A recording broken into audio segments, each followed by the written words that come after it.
all-star outfielder catching a fly ball in the outfield when he sings very difficult parts. And I don't know how he does it so easy. I just like, how does he do that without any strain or stress?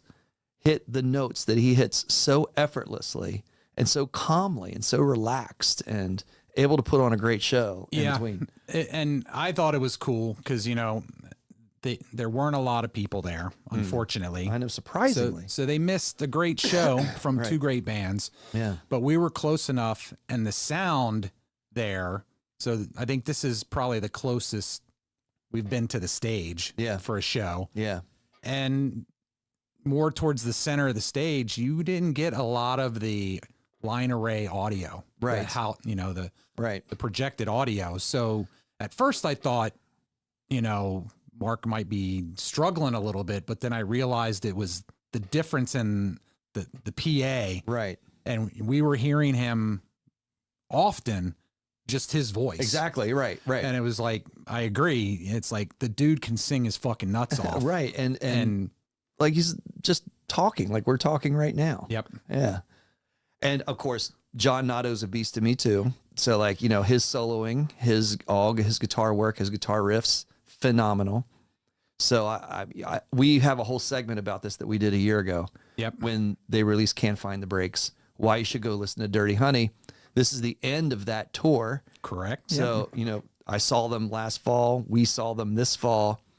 I'm not sure. We asked them very briefly if they're working on new music, and they're saying they're starting to work on new music. Yeah. So I don't know what's going to happen over the course of the next year, if they're going to continue touring or if we will see them kind of retreat and do some studio work. I'm hopeful no matter what. I mean, it's a great band that plays great songs, and they don't have a bad album out. No. And it was cool because, you know, I know you're on setlist.fm. I'm usually going to see bands. I check things out. Yeah. And, you know, I was excited for this show because the one thing that if you went and looked at each of their shows, they always varied their set list. Yeah.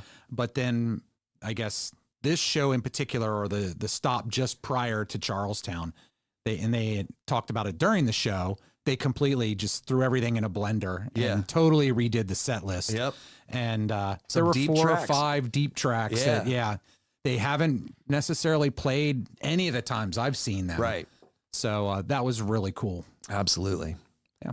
I'm good. That's good, man. I'm good. I feel high off of that show too. It's like, I'm glad you have that feeling also. Yeah. No, it was a great time. Yeah. And it turned me on to the band Feel. Like I have listened to them since. So that's always a great feeling too, when you see an opening act that you've never heard of and you have no history and knowing, and then you watch them live and it all just kind of clicks with you and you want to see more. Yep. Yeah, and that to me happened with them. Yep. Definitely checking that stuff out myself as well. So Yeah. another great young band, the band Feel. Check them out too. Yeah, sure. So a quick heavy happening that we posted on our social media, just to bring up real quick, the Ticketmaster article. Yes. We talked about that a little bit. Kind of goofy. So like there was basically some news and publications between this show and our last show where Ticketmaster users had purchased some tickets and probably a higher price range, let's say like a Taylor Swift ticket, and then they would disappear from their Ticketmaster event wallet. Right. So the tickets would be gone, and there's still no explanation from Ticketmaster as to how or why this is happening. But the speculation is it's related to the Ticketmaster data breach, where usernames and passwords were taken, and hackers could be potentially somehow going into accounts and transferring tickets either to themselves or to other places where they can be monetized. And it just put me on, like, when you're saying that you're high about the Dirty Honey show, I am not high about Ticketmaster. And it's just yet another experience from them. I don't understand how a company that large and that well structured can't get their technology right. Well, you know, the scary thing about that is, you know, because there was an announced breach and Ticketmaster said yes.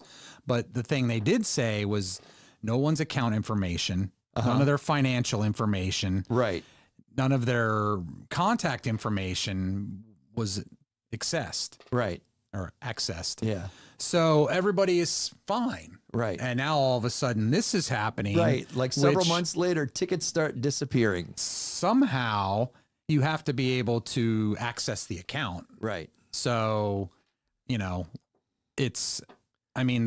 discussed the pricing, but if the data has been breached and people's accounts are now compromised, Right. and they haven't said anything about that. The other thing was that the couple of people they interviewed in that article said, we keep asking them about the tickets, Right. and we get no response. Right. So people have had things taken out of their account, and Ticketmaster isn't doing anything to make good on. Right. Since they went to more of an electronic ticket support model, that to me has been my experience in many ways with Ticketmaster, that you just don't get a response anymore from, say, 10 years ago when you would call a number to either, and preferably for Ticketmaster, purchase tickets, but you got a live agent, which in turn meant there was some type of live support. Right.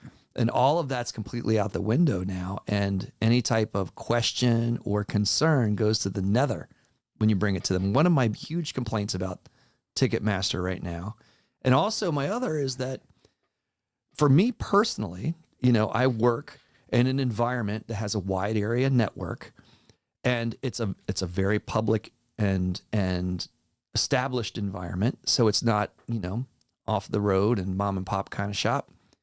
But if I go to buy tickets midday, Ticketmaster will block me from buying tickets, thinking that I'm a hacker. Right. But to me, which is simple, wide area technology. It's not unique. It's not exotic in any kind of way. And I think if I struggle that much to buy tickets, there must be millions, not even thousands of others that have that same struggle. And I get down to the fact that they just have the worst technology ever, and from a user experience, damn, this is just another thing. So no customer support, can't buy tickets midday. And then if you do manage to get them, they disappear. Yeah. And I'm damn pissed about it, John. What's the alternative, though? I know. That's the problem. That is a huge problem. Well, and that's, Congress is supposedly going to start holding hearings on their antitrust Again, thing. As we about to talk about 1994 when that was happening Right. in 1994. But there are some alternatives, because I was going to bring up, we talked about it on one of the recent shows. We got tickets to see Metallica coming up in May. Yeah. And in both instances, because we're going to the show May 7th in Lane Stadium, but also May 28th at what used to be FedEx Field is now Northwest Financial Stadium. Yeah.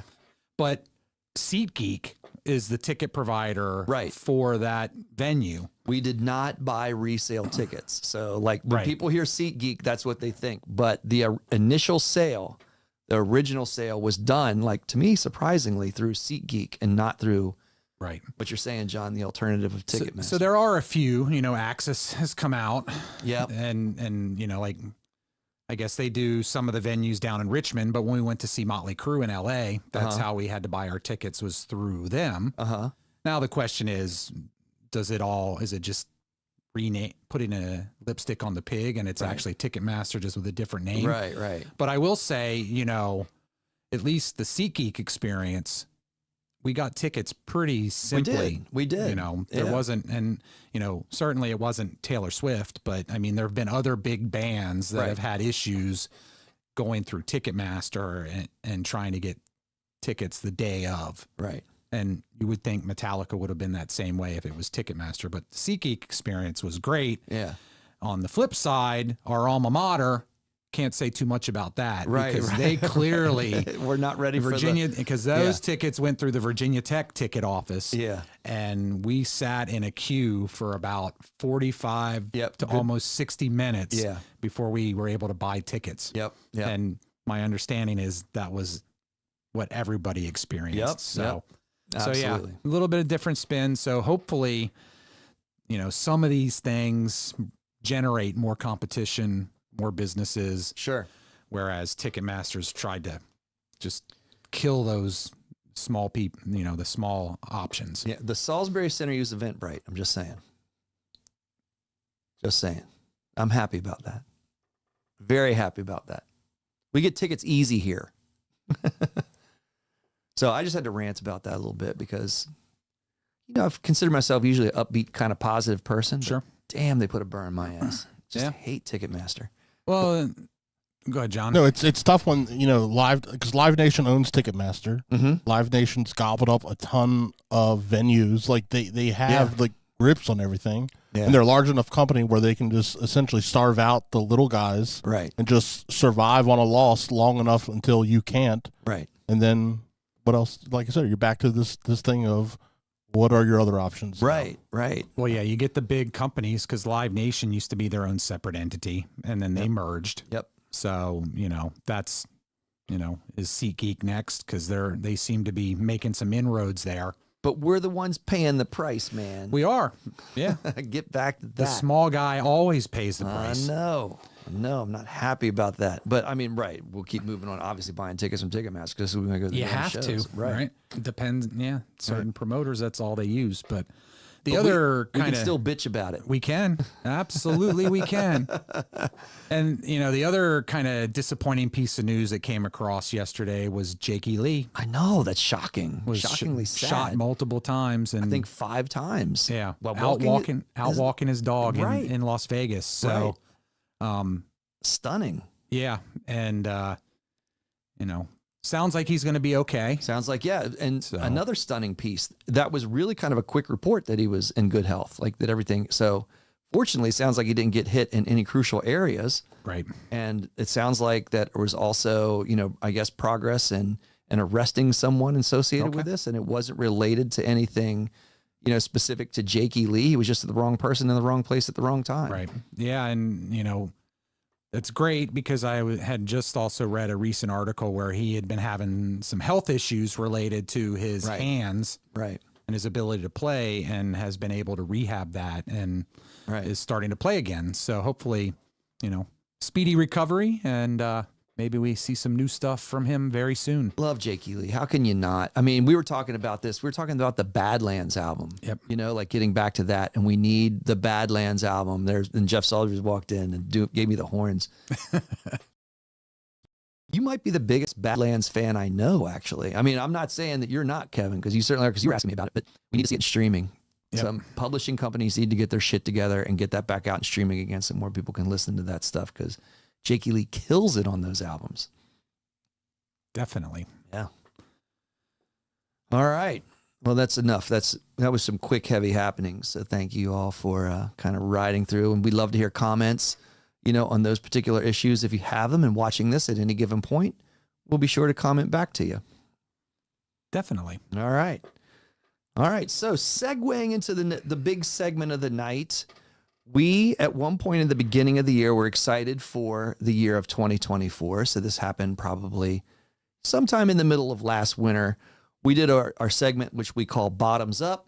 Bottoms Up, we rank our favorites from the bottom to the top. We start at the bottom and work our way up.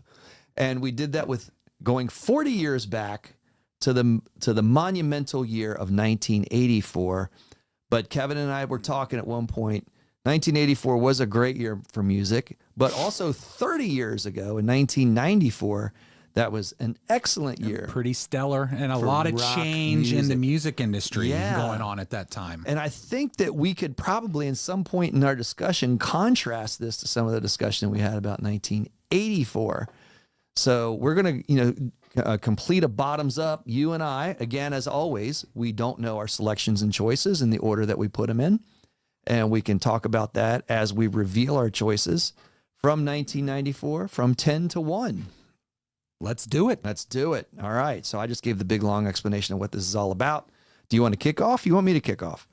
I can kick off because Do it. I think I have a few surprises. I think I got a few surprises too. And Yeah. it's interesting to see what we would consider surprises Yeah. for one another. So kicking things off, I had number 10. I had Throwing Copper. Okay, so yeah, I'm surprised. Like for your number 10, I'm already surprised. Yeah. All right, tell me about Throwing Copper. Yeah, so the band live, kind of local Yeah, I to was about this to area. say that. Yeah, But, as I was saying, this was definitely, we were in the throes of a change stylistically in terms of what was being pushed by the record companies at the time. Grunge had kind of started their spin, and a lot of record companies were looking for bands that were the next Nirvana, Soundgarden, Pearl Jam, what have you. Yeah. And so Live, this was their debut album. Sure. Some good stuff on that. And yeah, I liked it, you know. Good melodic album. Very Good. melodic. Yeah, good songwriting. We're going to be obviously like throwing in a lot of grunge here, but I would still consider grunge hard rock, you know, a variation of hard rock. So it's a good melodic hard rock album. Absolutely. Yeah. All right. So I'm gearing up my riffs to me for, like you're saying, the change in sound. I can hear the riff already, you know, that kind of like became the anthem of grunge and of the times and of the change. So I have Beck's Mellow Gold. And the first song, of course, on Mellow Gold is Loser. So it's the I'm a loser, baby, so why don't you kill me? And that became that anthem of the 90s. I may have turned that back around too quick. And oh, there we go. John's got a good reveal up there for me. So yeah, so I mean, Kevin, when I think of Beck, we knew of Beck when you were, you know, the program director at WUVT down. This is really kind of before this album was released. And Beck was out there, you know, that was some fringe shit. Like, at the time. And I remember you like kind of knocking around with it. And then other people I would hear, like when I would listen to WUVT playing it. And at the time, that was just someone. I wasn't playing it though. You were doing like your thrash metal show. But I would say I would have never expected to hear Beck on any type of commercial radio. And then not only was it on commercial radio, it was a massive hit on commercial radio. Yep. And became a platinum selling act off of this album. And to me, if you get this album and you expect every song to be as melodic and to sound the same as Loser, you're going to be disappointed. Because a lot of the stuff on Mellow Gold is kind of experimental stuff, but it is really cool at the same time. Well, yeah, you know, and at, you know, obviously we were in the throes of Lollapalooza at this point in time. Yep. So 93 was Lollapalooza 3. Yeah. So a lot of the bands that were releasing things that everyone was like, oh, did you check out this new band called Beck? You know, it's like, no, they're not really new. This was his third or fourth album. Yeah. Yeah. But it was the radio and MTV airplay was starting to pick up for a lot of these bands because of Lollapalooza and, you know, the record companies and MTV trying to capitalize on what they thought was the next new thing. Sure. So yeah. All right. You want me to keep going? You can go, or I can go. I'm going with another out of the box pick for my second one. And I see some controversy. I think it's probably my most controversial choice. I got the Beastie Boys' Ill Communication. And so like right now, I'm sure there's a lot of people that have just had like the strong reaction. That's not rock. I'm going to answer that with one word. Yes. Sabotage. It is rock. Sabotage is on this album. And this was the second album to me where the Beastie Boys were in a lot with playing a lot of the instruments that are on both this and Check Your Head, the album before. There are certainly rap songs that are on this album. There's a hell of a lot of instrumental songs where Ad Rock, Mike D, MCA were playing all the instruments on those songs. Sabotage being a fierce punk song, being one of them. So. Well, and that was their, you know, they were a punk band before they were a hip hop or a rap band. Yes. And rock has heavily influenced pretty much, I would say, all of their music. I mean, even going back to License to Ill. Yep. Whether it was sampled or Kerry King was playing parts that were on a number of those songs. Right. You know, there Kerry was a King heavy from Slayer. Kerry King from Slayer. Right. You know, had a very heavy rock tinge to it. So yeah, I think that this album was right on my on the honorable mention / cut list. I gotcha. So yeah, no doubt. So for me at number 9, all right, going back into the thrash, that's Testament, that's strong. Their album Low, which happens to be the last album that they released with Atlantic Records, but also was the first album that was purely Atlantic Records and not also co-released under Megaforce Records. And I don't know if it was where music was heading. Yeah. But there's a great story that Eric Peterson talked about in an interview when they were recording this album. The music director from Atlantic apparently came in and met with the band, and they said, "Hey, look, we want you to try and do an alternative record." Yeah. Because that's what's selling now, and Right. we're hoping you can do an alternative record.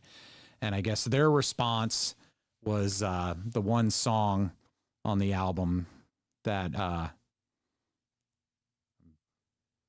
Dogface Gods. I was blanking on the name of the song, which actually, good thrash, but really heading in very much in a death metal type tone. Sure, right. It had those vocals, Chuck Billy, not Going his normal screamo. singing style. Right, that's when he started and going. They said, well, this is our version of alternative. So I don't know if that was the impetus of them no longer being on Atlantic Records after this album or what, but great album. They ended up touring with Korn and several other bands off of this album, and then they started up their own Burnt Offerings record label and did everything else. And that I do not have that on my list. I'll just go ahead and make that reveal, but that's a damn nice call. So what was the Megadeth album? Like the Megadeth alternative experiment? Risk. Yeah, and Risk. This is a little after 94, right? Was Risk? Risk was, yes. Yeah, yeah. So good for Testament standing their ground before before all of this really even lit up even more. For sure. Yeah, very cool. You want to keep going? I'll go. My next one, 9 Inch Nails. Oh, nice. The Downward Spiral. Of course. That's a classic. Yep. That is like I wouldn't, I guess there's subsets of grunge, right? So I don't know, like some people would call this industrial grunge rock or industrial hard rock. I don't know if it was moving kind of more out of that direction with becoming more melodic. There's definitely more kind of pop approaches to that, but of course Hurt is on this. Yep. So I think a lot of people relate to that as a Johnny Cash song even, but that was the song that closes a very like heavy and also emotionally kind of revealing album for Trent Reznor. Yeah. So that, you just can't go wrong with that. I think that's 9 Inch Nails at their peak. I agree. It was a great album. Yeah. All right. I was still looking at the Beastie Boys when I was watching yours. So. All right. I got me a little Alice in Chains, Jar of Flies is like my next. So I just looked at Jeff Salisbury when I revealed that too, because I know he was Mr. Alice in Chains, not only in 1994, but many years before and many, many years after. Yep. So I don't know if you wrestled with this because this is an EP. It is an EP. And we have rules, and our rules have been full-length albums. But there's 7 songs on it. Yeah, it's kind of it's an EP. It's an extended play album. Yeah. Yeah, and it's also Landmark. But isn't that Alice in Chains? Because Sap is like that to me too. Their first EP. Yep. You can't ignore those. I mean, sometimes you as a buyer, when people used to buy albums, think, well, it's only several songs, so I'm not going to skip. I'm going to skip it and pass on it. But the songs themselves are so strong that you can't not have it. And that's kind of where it was. Jar of Flies was just a great, I love how they mixed acoustic and electric sounds and electric rock sounds in that album. I just thought it was super slick. Also led to them being on MTV Unplugged. Yes. I think this had already come out when they appeared on Unplugged. Yeah. Yeah. Which I also have this on my list a little bit higher up. Yeah, that's it. I figured the issue would be order as opposed to whether or not it was there. Yep. All right. You want me to keep going or are you going? Did I go? I can't remember what the order is between you and I. Kevin's go. Kevin's my up. turn. So Thank we're you, at John. number 7. John's got his ref shirt on. Well, this should bring up some healthy debate. Uh-huh. So, self-titled Motley Crue album. This is the one that John Corabi. You either hate it or you love it. I'm with you. I love this album. And I love this album. John Corabi. Yep.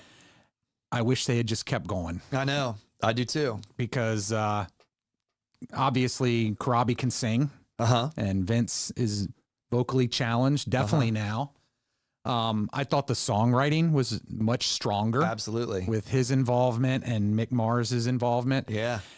But they took a beating because of what else was going on. And they claim that this wasn't the songs weren't written to try and sell more records to people that were into grunge Sure.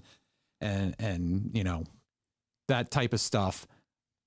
But most of the critics panned them, Yeah. saying that that's what they were doing. Right. But I feel like it's just that's the sound of John Corabi. I don't think John Corabi's grunge in any kind of way. Right. He just changed their sound to be less like glam. yeah, and you see that in the stuff he wrote with the Scream, some of the stuff he's released more recently. Like Smoke the Sky is a heavy ass song. Yeah. You know, I wouldn't call that a grunge song. That's a bitchin' heavy tune. Yeah, I think a lot of it is misunderstood. Yeah. I'm gonna ask you a controversial question. Was that the last great Motley Crue original album?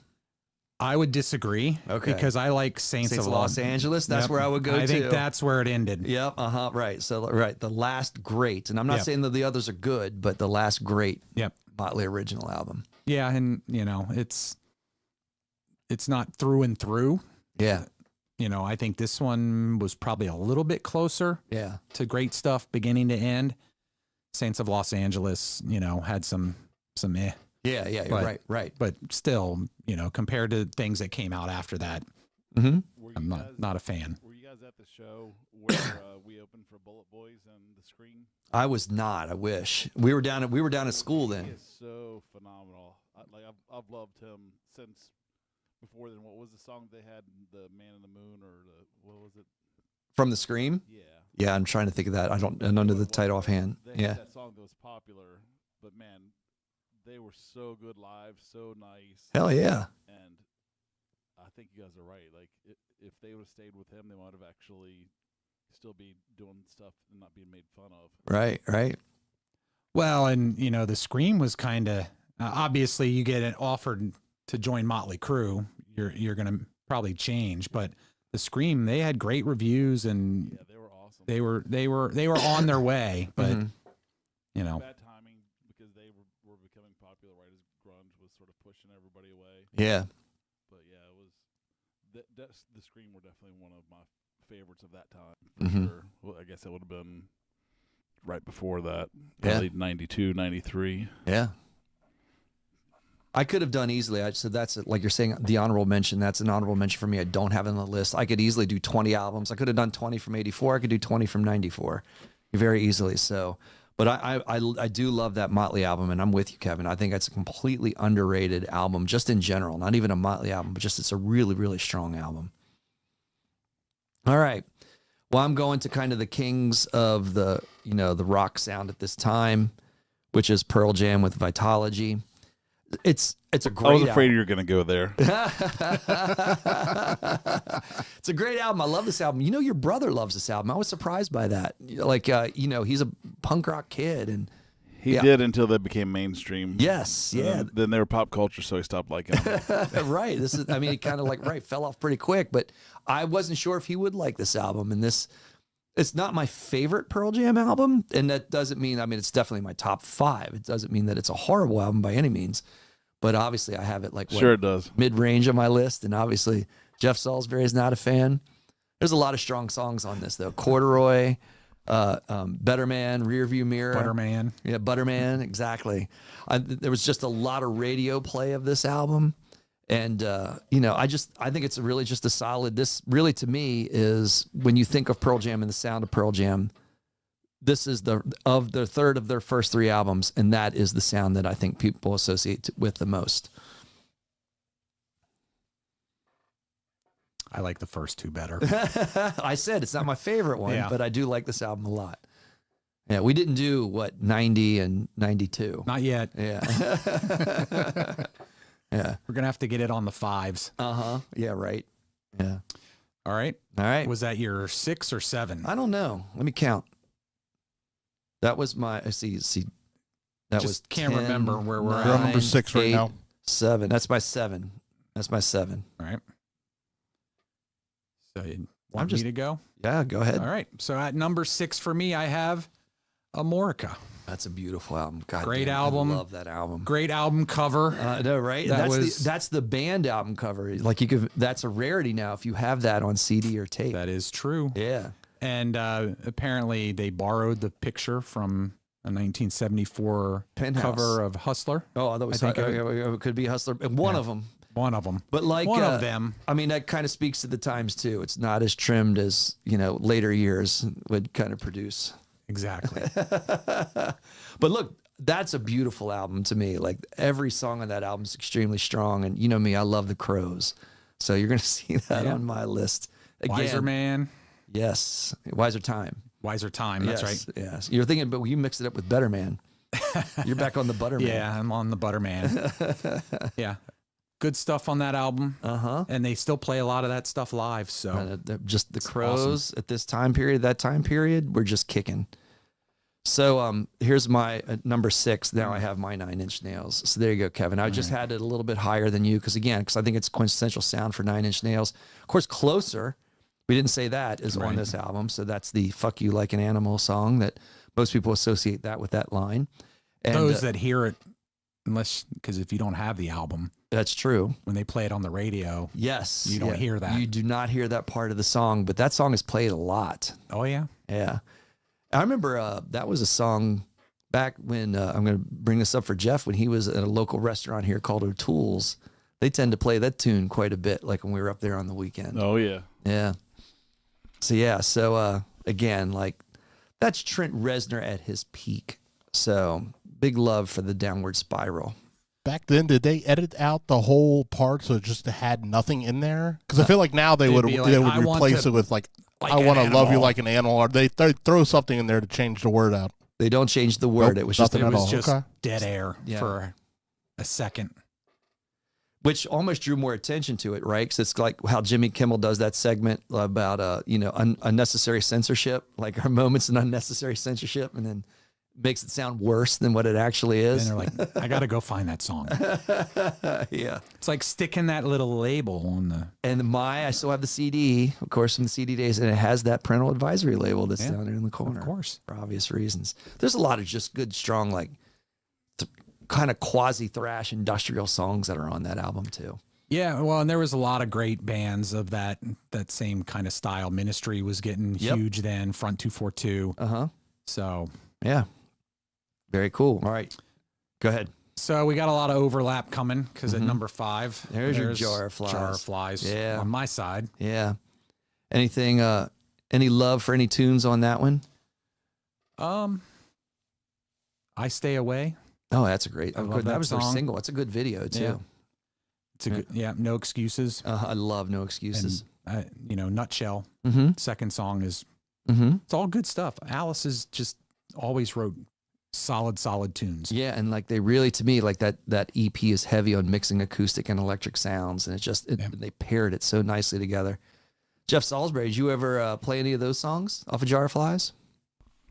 No. You played a lot of Alice back in your day. Yeah. I can't remember if you guys did any from that specific EP or not. I don't think so. Let me look. We did so many of them. I can't keep track. That's what I mean. That's why I was asking. You guys are on your way to being an Alice in Chains tribute act.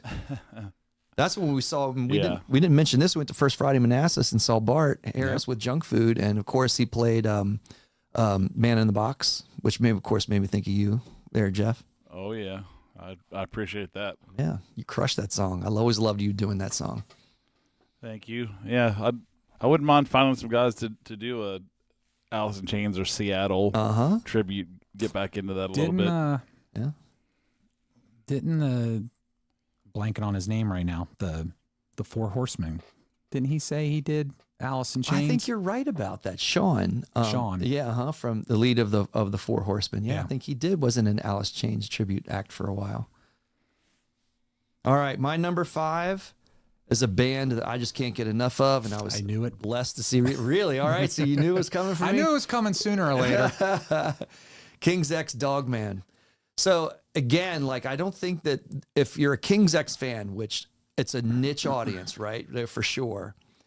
And it should be a big audience because this is a phenomenally talented band. I don't think that this is the album that they're known for. So you would get to Gretchen Goes to Nebraska or Out of the Silent Planet. Like I go to those albums first, which is earlier in their career. But this album came along and I think it is just as strong as those two albums. I don't know what I would do if I had to do a bottoms up of King's X albums, at least for, numbers 3 through 1, because this would absolutely be on the list with those other 2 albums. And I don't think that there's a bad song on this album. It's kind of surprising that they didn't have more commercial success. Yeah, based on where they were falling in the timeline of these alternative, quote unquote, alternative type bands. Because they were kind of with that label. I wouldn't call them grunge, but they weren't necessarily matching glam or thrash. Prog rock or prog metal. Right. They've been called. Right. But they certainly sounded like a lot of the bands that had made a lot more hay. Yes. But they were melodic at the same time. Yep. And I wouldn't say when they're labeled as prog rock, people then kind of think, well, it's going to be a 12-minute song with a bajillion, time changes and key signatures. It's not like that really at all. They have some of that. But to me, the songs are still limited to 3 to 5 minutes. And again, they're melodic and they're just extremely well written. So I'm an enormous fan of King's X. Can't get enough of that band. So it sounds like to me that you missed the concert of the century that summer. Dead Cut Tree opening for King's X, opening for Motley Crue down in Myrtle Beach. I did, absolutely. I saw that at the school stadium. Did you? Yeah, yeah, me and Bart and a few of the boys went down there to see Dead Buzz, Country. of course, opening up for King's X and Motley Crue. And that was the John Corabi version. That was the John Corabi version. That is bitchin'. That's a great show. Yeah. Yeah. It really was. It was awesome. But it was like in a high school stadium, football stadium or something. It was crazy, but it was Hershey great. Park Stadium. I mean, honestly, that makes it even better. Yeah. You know what I mean? Like that change in venue to a small venue, which is a unique small venue. I'd be all about that. Yeah, it was pretty cool. Of course, outdoors and in Myrtle Beach. It was awesome. Good show. Mm-hmm. Yeah, we saw King's X. Like the throwback show that I think of was Rat, King's X, and Billy Squire. That was Remember awesome. that, which is a weird mix. And it wasn't like, even in the Roanoke Civic Center. Yeah, it was in the Roanoke Civic Center Auditorium, which was right next to it, which I never knew existed until we went to that show. Yeah, yeah. And then I can't remember, was Billy Squire the headliner in that? He was. Yeah. It was the Toys for Tots show. Wait a minute, it wasn't Rat. It was maybe it was. Yeah, no, it wasn't LA Rat. Guns? LA Guns. It was LA Guns. Yeah. LA Guns, King's X, and Billy Squire. Because I was almost mixing them up. That's with an interesting combination. Right? Yeah, It was, It was like just a hodgepodge. Like who knew why they threw together those bands? It's like, oh, they all play guitars. This is 1994 is cracking me up because that's, of course, when I was playing. So Billy Squire, now they bring him up. We were offered to open for Billy Squire. We turned it down to open for the Bullet Boys and the Scream. Awesome. Awesome. I would have made that choice too. Yeah, and looking back at then. it, I regretted it because I went to the Squire Billy Squire was concert. awesome. Yeah, right. And everybody, because they used all their stacks and everything from their stadium tours in jacks. Right. Oh. So everybody was walking out of there just completely deaf for like a week. It was amazing. Like I could even hear them. It was loud. Now they had the dining area with the bar where you could go get food. Uh-huh. It was loud in there. So when you were inside, you were just getting blown away. But man, they were so good. Billy Squires. And then he kind of suffered his downfall by then for that Rock Me Tonight video that really kind of killed his career. Yeah, which sucks because that's a great song. It is a great song. And I mean, to me, like there's just a lot of great Billy Squire songs. Yeah. So I don't know why he necessarily, you had this fan reaction against him. Yeah, just for it's that one like he video. was such a rock god kind of at one point, and then because that Rock Me Tonight was more of a poppy, Right. Right. But it was weird they didn't kill Ted Nugent, and it was the same sort of thing at the same time. Right. Yeah. Yeah. Yeah. All right. Ted is Ted. What you got at number 4? I got a number 4. All right. So, again, I think the order's going to be controversial, but I don't think this album selection in any kind of way is going to be controversial. Wow. I know. As I said, I think the order is going to be controversial. I have Soundgarden with Super Unknown at number 4. And as I have said many times, I worship at the altar of Chris Cornell. This is my favorite band of all time. Maybe. You know what I mean? That's like, I always like to, I will go there first, and they're first on my list in so many ways. I just love so many other Soundgarden albums better. Mm-hmm. There's a lot of hits on this song that I think are good, but I prefer other kind of, maybe not even deep tracks. I like Rusty Cage as an example, or Outshined, which is off Bad Motorfinger, which was Right. out before this album. Or of course, Loud Love, and Hands All Over. That's the best album. And that's what I'm saying. Songs that are on that. So this was a great Soundgarden album for me, but it's kind of like where I was speaking before. Oh my goodness. I just blanked out. I'm going through King's too many X. albums. Yeah, exactly. With King's X. So it's there, but there's other albums that I still love from this time period that I think are more exemplary for those bands. So that's why I kind of have it a little Well, bit I higher would up in say the that this order. was definitely their most commercial success Uh-huh. that they had off of this album. Uh-huh. And I'll just reveal it. I had them at number 3. Okay. So- Yeah. Great album. Just Yeah. good tunes all the way through. Right. And yeah. Yeah. Of course. I mean, it's signature Soundgarden at their peak during this time. For sure. Yeah. So for me at number 4, might be a surprise. All right. That is a surprise for me, from you. It's not a surprise from John, who's like pumping his fist like Yep. across the studio, but it is a surprise for you.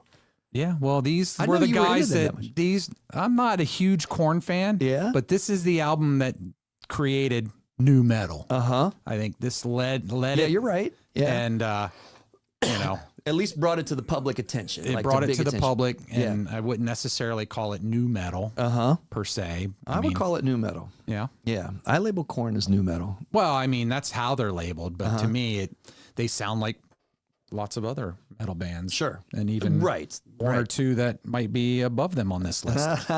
But this was it. I think so many people. I was reading a Rolling Stone clip that said this, along with Black Sabbath, and Metallica's Master of Puppets, are quintessential metal albums Okay. of the 90s, Yeah. 80s, and 90s. Sure. Yeah. I was actually going to mention those albums as sort of the crossover, because this was a crossover between the rock metal and new metal, Mm-hmm. and Black Sabbath was a crossover between like the classic hard rock Right. and heavy metal. Yep. So they sort of, and then the Metallica Black was that crossover between the old school thrash and the new thrash. So it's like those albums introduced or were the bridge between those genres that were closely related. Uh-huh. Yeah. Yeah. Cool. All right. So you revealed your number 3. I did. I'm going to go with my number 3 and then my number 2. So that'll give you Okay. a breath to kind of like get into whatever you're going to get into over there. But for my number 3, I have Stone Temple Pilots Purple. And this is my favorite Stone Temple Pilots album. And I have a lot of favorite Stone Temple Pilots album, but I think it is quintessential Stone Temple Pilots. It goes right to me to Interstate Love Song. So that one of my favorite songs of all time, just a great melodic and just groove-based hard rock tune. I love Scott Weiland and all of his video presence in all of the videos from this album. There's just a lot of hits from this album. Vaseline being another one. And I saw Stone Temple Pilots in and around this time. They were at their live peak for sure. When you saw Scott Weiland, another thing I love about Stone Temple Pilots, when I think of Stone Temple Pilots and you think of grunge, to me, you think of a lot of leads that have guitars and are playing and they kind of are more static and are not really, to me, a dedicated frontman for those bands. And that was not Scott Weiland. He was taking the true frontman approach. And I love a good, strong frontman. And he is a beast of a frontman who I'll respect for all time. So that's why I have Stone Temple Pilots Purple here at number 3. All right. All right. And so for number 2, I know you're not going to have this, but this is also one of my favorite albums of all time, not even of 1994. And I struggled between my number 2 and my number 1, but I had to go with Ween's Chocolate and Cheese. And we talked about it like in our Halloween show. We did. I Yep. put Spinal Meningitis from this album as a great Halloween tune because it's a little bit creepy. It's hard for me to describe. This is definitely like indie rock or alt rock at its purest, but then at the same time, there is a commercial sensibility to it. So there is, in other words, melodic songs. I would say Beck's Mellow Gold is a little less melodic than this album, but Ween can satirize anything, and they can do it in a fun way and a melodic way that makes you want to listen to it. There's a song on this album called the HIV song, and we're coming off the peak of the AIDS epidemic, in the country, which was a very serious and real thing. And they somehow managed to satirize that in an appropriate way, not in an offensive way, which is just, to me, a lot of art and a lot of genius. So, of course, you brought up Amorica and that great album cover. There's another one. This is underboob. Everybody knows underboob now, but I don't think underboob was a term even in 1994, and Ween even championed that. So I got to it's just one of my favorite albums of all time and always will be. Well, and while we're on the topic of album covers, so my number 2, of course, Far Beyond Driven. You know what surprises me? Like, now I'm dying to see your number 1, but I have a feeling like I know what it is, and I also, knowing what I know what it is, I think you probably wrestled with it too. Between this and your number 1 choice, did you have to reveal it? Maybe a little bit, but not too much. Because I know how much you love this album. This album's great, and I had to pull in the original artwork that was banned. Because yeah, you did. Right. Little anal drilling going on there. It's driven. It's far from So driven. yeah, and so that was only released on the LP versions, which there weren't too many around that time. There wasn't demand for it, but we had this at the radio station, and it hurt me to have to write WUVT across it because I wanted to stick it under my arm and take it because I already knew that it had been banned. Because you were so honest. Yes, I'm so proud of you, Kevin. Yeah. Look at you. We had the CD too, so that's why I was gonna walk off with the album. I always give you this credit, Kevin, because there's so many times you brought Pearl Jam to me, like as an example. Like you were like, you got to listen to this band, and you brought 10 to me from the radio station. And Alice. Yeah, and you brought Alice the same way. I say he brought Alice to me. Yeah. And like, you got to listen to this, you got to listen to that, and by far and away, you were way ahead of the Pantera curve. Like you were like, to me, is like, yeah, Kevin's been listening to that for like years. Like all of a sudden, like the videos come out, and this was the album that came out after Vulgar Display of Power. Right. So this is, they were hitting their stride at this point in time. But of their national releases, obviously they had power metal and some other stuff that was indie released when they were glammy, right, before Phil Anselmo joined the band. Sure.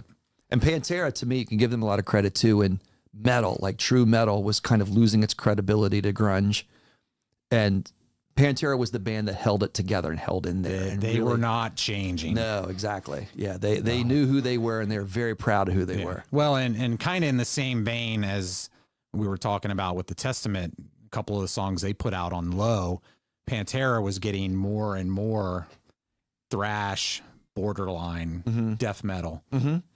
Not quite the vocal point, but definitely heavier, faster than the first 2 albums. All great stuff. And then unfortunately, what happened with the band happened. Absolutely. So, all right. So where my struggle lies was my number 1. My number 1, Kevin, you had higher up on your list because I just love this album. I listen to this album all the time, still to this day, which is your Black Crowes Amorica. Of course, fantastic album cover. Wiser Time is just one of my favorite songs, just period of all times. Like, I just, especially like, when Moss is in here, my stepson, he likes to ask a lot of questions of like, what's your top 5 songs of all time? And like, that's a really hard question because as we like try to field like the whole thing about songs, Wiser Time is definitely up there for me. And it could be considered easily in that top 5 list if I had to pick with that. But it's so funny because it's a bit of a deep track. It was never released as a single. So to kind of tell that, like, to a kid that obviously was alive way after the time of this album. Right. It's kind of, I don't know if you're going to connect with that song necessarily, but yeah, I think this is my favorite, even my favorite Black Crowes album. So if we did a bottoms up, like in that way, this could be my number 1 there, which to me could be a controversial statement to Black Crowes fans, because I know Southern Harmony and Music Maker would be considered most people's number 1 choice. But this is following that album. I think that they just took the momentum of that album and built on it in a great way and just put a bank of really strong hard rock and Southern rock songs that are just lasting. And if you're not a fan of this album or you don't know of this album, just go listen to it right now because it's just a beautifully crafted album and one of my favorite albums personally in my top 10 list of all time. Well, I certainly wouldn't say that this is probably one of my most favorite albums. But in 1994, it was hands down my most favorite album and from one of my most favorite bands. I knew it. I knew that was coming. I don't think it's much of a surprise. I knew that was coming a mile away. But Euthanasia, this was much like you were talking about with Amorca. This was on the heels of Countdown to Extinction. Yep. They were in the midst of the classic Megadeth group. Yep. With Nick Menza, Marty Friedman Jr., and Dave Mustaine. Yep. And just kept building off of that. And I think this actually was more commercially successful, but they didn't change their style. Absolutely. So you have Reckoning Day, To Le Monde. Yeah. Just Euthanasia, the title track, just great stuff. And, when I saw your Pantera selection, I knew what was coming next. I knew like 100%. I would have bet a whole lot of money. I would have bet more than what we bet on the horse races with Dirty Honey on what was coming next. Well, the odds were not going to be very high. Not much payoff for you on that one. No, not at all. Yeah. What do we? Well, you guys out in the studio, like I know that you have some possible considerations. Maybe did we leave anything off the list? Well, I think I would cheat. Okay. Because this came out in 93, not 94. Okay, yeah. But the songs were probably 94. Uh-huh. Saigon Kick Water. Yeah, of course. Yeah. Of course you're going to pick that. But one that I don't know if I would put it up there, but it's definitely in for consideration. The Rollins Band. Yep. Sure. Yeah. Yeah, absolutely. That Liar. Yeah. There was great stuff. That was one of the ones I had that I thought about. And the Corrosion of Conformity had a great album that came out in 94. Yep. I think I'd kick Pearl Jam and Beck off that and throw probably Megadeth and Rollins Band on instead on your list. You were more metal. Yes, You definitely. stayed more with the metal. I stayed, and that to me, Although Ween is that was a nice wild card on that one. I like that. fucking love that album. Yeah, That album's me too. amazing. Yeah. So another question, like if you compare the 10 albums that you had for 84 to the 10 albums that you had for 94, which bank of albums would you choose? Oh, well, I think that's easy for me. It's definitely, if I had to pick between these 10 and the other 10 from 84, it's definitely the 84 list. Okay. Yeah. Just because that's, we were in high school then. Yeah. So that was formative. It was formative. Yeah. It was, we talked about this with Metallica, the variation, like when we had Age of Ruin in the studio. Yep. And other guys that, had certain albums that we had really low on our list. Uh-huh. And they're like, well, that's the first Metallica album I heard. Mm-hmm. So I think that's kind of that was our entry drug, more or less, to rock. Yeah. And so I think I would always go back to probably those over Okay. some of these. Sure. Not all of them. Well, so like the other thing, like I don't know, because this never came up when we texted this idea that we were going to do this type of, conversation. So before with 84, and I know this was happening with you too there, Lou, we did then versus now. And it was, to me, easier to do then versus now in 84 to kind of like almost separate how you thought as a kid versus how you thought as an adult. Sure. But for this, we were more adults So did you like struggle with a then versus now, like in any way, like with your ordering, or did you just it just resonated the same? I think for the most part, it resonated the same. Yeah. And for me too. There were, I will say, when the Korn album came out, I wasn't a huge fan of it. And, Sure. And I'm not a big fan of a lot of the new metal bands. Uh-huh. But, That is not your genre. I know that. yeah, but I mean, to me, it's like I said, they were kind of the innovator in that genre. So respecting that is probably the only one I could think of that is kind of a then versus now that might have been different. Uh-huh. I think most everything else I had on my list was stuff I was like, oh shit, this is out. Yeah. I've got it. Yeah. So- Absolutely. Yeah. What about you? So between 84 and 94? No. Or- Yeah, both that and if would then, that same list that you just did. Yeah. Then versus now. I don't see any variation between then and now for me in 94, where like I do think that way in 84. Right. You know, like I think that the was it 84 or 83? The first Red Hot Chili Peppers album. Like I go to that. Like Right. I found that after that album came out. And then, you know, so I couldn't put it on that list because as a kid, I wasn't listening to it like that year. But several years later I was, you know, and then I wound up loving it just as more. Yeah. So like it'll had to kind of catch be up. the same way with the 85 list, I would say. Exactly. Yeah. So it's almost like you can do it then and now because you were just a punk kid and not knowing too much. And, you're going And with there what are you know. certainly bands that came around in those years that we maybe didn't Right. hear or get into right away. But, Right. you know, 5-6 years down the road, Yep. you know, you're going back and going, oh, I didn't know about this. Yeah. I lean a little bit towards my 94 list over the 84 list though. I just think that there's, like I said, there's a couple albums in there that I absolutely like. Just like I said, I mean, my two choices of Chocolate and Cheese and Amorica, my number 2, my number 1. I just love both of those albums so much, and I still listen to them regularly. So like just the strength of those two albums, it's a super giant black hole. You know what I mean? Versus a black hole. It just has more gravity. You know what I mean? The black hole itself that holds the whole galaxy together is a little bit stronger. So that's why I kind of lean towards that. Sure. I think my number 1 and 2s are heavier hitters in 94 than in 84. Yeah. I mean, I'm trying to remember back to the what's list. your like your number? I know I'm not exactly. I think the order would be a little different for me, but it would be the same because I'm like Kevin. Like it would probably be the same list for me, but Korn is probably one that I didn't like as much then as I do now. Sure. But it still isn't gonna crack probably the top 5 out of what I would have on there. Mm-hmm. But I would still go with 84. 83 Sure. formative years, yeah. Yeah. Changing from liking pop into metal, that Right. just developing all that sort of stuff. It's like just brings back too many good memories. I think is probably what it is. Right. So John, you're the young pup in the room. Did you recognize any of these selections? Any of them stand out? I mean, obviously Korn did for you. Yeah, Korn just did it for me. Korn, Soundgarden.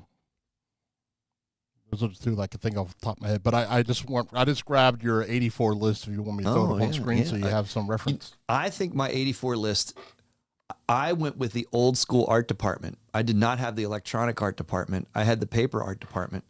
So I have to go back and actually find the paper art to see my numbered order because I don't think you're going to find that on mine, John. But you can bring up Kevin's. So I guess this is Kevin's I got. I think that's Kevin. That looks like his font. So you got Van Halen. Was 84. Yeah. Was that was your number 1? I think that was I number mean, that's 1. a strong album, and I still listen to that a lot to this day. Also, in Panama. Mm-hmm. I mean, what a beast of a song. These aren't all in order. I know. Yeah. I think we reordered. Like I said, I know that because I went with the paper art department versus the electronic. Right. Yeah. Okay. Well, it's not letting me scroll. It's all right. We were just getting all philosophical anyway. Holy Diver was in there. Holy Diver was in there, of course. Well, very cool. I mean, either way, it's a good celebration. I feel like of 2024. Just means we're fucking old. It does mean that too. We're going back 40 years, going back 30 years. We can go back, 20 and even 10 years, maybe even 5. I don't know, but like the 4 seemed to be a good, end digit for a year. It seems like that's happening that way. And of course, we're going to end this year with our superlatives. And I know that we'll do a best of 2024, including album releases in 2024. Yep. I got a couple on my list already. I do as well. I can't wait to talk about. Yes. Yeah. Let me guess, Dirty Honey. That was last year. It was last November. Yeah, it was last November. That was a 23. Not allowed. Yep. Unfortunately. But they will be on the top shows list. I was about to say the tour, the top tours of 24. No doubt. Yeah.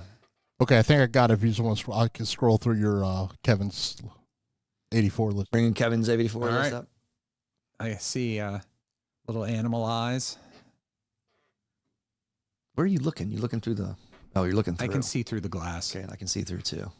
Like, wait, what? Oh, there. Wait That's a minute. euthanasia. Euthanasia. There we go. So, That's your number 10. yeah. Yeah. Kiss Animalize was your number 10.